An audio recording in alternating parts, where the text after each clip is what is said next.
Hi மக்களே, நமக்கு இன்னைக்கு ஒரு சாக்கோ ட்ரஃபிள் கேக் தான் ஆர்டர் வந்துச்சு. அதை எப்படி பண்ணலான்னு பார்க்கலாம். ஸோ இன்றைக்கி பார்த்தீங்கன்னா சாக்கோ ட்ரஃபிளுக்கு தேவையான ஸ்பாஞ்ச் ரெடி பண்ணிட்டோம். இது நல்லா வெந்து அப்படியே நம்ம எடுத்துட்டோம்.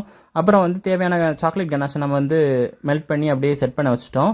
அதுக்கப்புறம் பார்த்தீங்கன்னா நமக்கு வந்து சாக்லேட் பால்ஸ்லாம் தேவைப்படுச்சு. அதனால மோல்டில் சாக்லேட்டை ரெடி பண்ணி எல்லோ கலரில் அதையும் ரெடி பண்ணி எடுத்துக்கிட்டோம். ஸோ பார்த்தீங்கன்னா இந்த மோல்டு தான் நாங்கள் யூஸ் பண்ணியிருக்கோம். ஆஃப் பண்ணிவிட்டு அப்படியே ரெண்டாக ஒட்டினா பால் மாதிரி நம்ம பண்ணிடலாம். அடுத்து நம்ம கேக்கை வந்து ஐசிங் தான் பண்ண போகிறோம். அதுக்கு கேக் பேஸை எடுத்து வச்சுட்டு அதுக்கு மேலே விப்பிங் க்ரீம் போட்டு அதுக்கப்புறம் கனாஸ் போட்டு அப்படியே அப்ளை பண்ணி எடுத்துக்கிட்டோம். ஸோ இது மாதிரி எல்லா லேயருமே போட்டு சாக்கோ சிப்ஸும் ஃபில்லிங்கு போட்டுட்டு அப்படியே நாங்கள் வந்து ஐசிங்கை முடிச்சு அப்படியே நாங்கள் வந்து ஃப்ரிட்ஜில் கொஞ்ச நேரம் செட் பண்ணி வச்சுட்டோம். அடுத்து பார்த்தீங்கன்னா மேலே வந்து ஃபாண்டன்ட் ஒர்க்கும் அப்புறம் வந்து சாக்லேட் ஒர்க்கெல்லாம் பண்ணி நாங்கள் ரெடி பண்ணிக்கிட்டோம். கடைசியில் கேக் பார்க்குறதுக்கு இப்படி தான் இருந்துச்சு. கேக் வந்து ஆஃப் கேஜியில் கேட்டிருந்தாங்க. ஆஃப் கேஜியில் பர்ஃபெக்டாக அழகாக அவங்க கேட்ட மாதிரியே பண்ணிட்டோம். இது மாதிரி உங்களுக்கு ஹோம்மேட் கேக்ஸ் வேணால் ஸ்க்ரீனில் வர நம்பரை காண்டாக்ட் பண்ணிக்கோங்க. நாகர்கோயிலில் ஃப்ரீ டெலிவரி தான். அதர் டிஸ்ட்ரிக்டில் இருக்கவங்களுக்கு ப்ரௌனி வந்து அவைலபிள் இருக்குது. நெக்ஸ்ட் வீடியோவில் பார்ப்போம். Tata, bye bye. பாய்.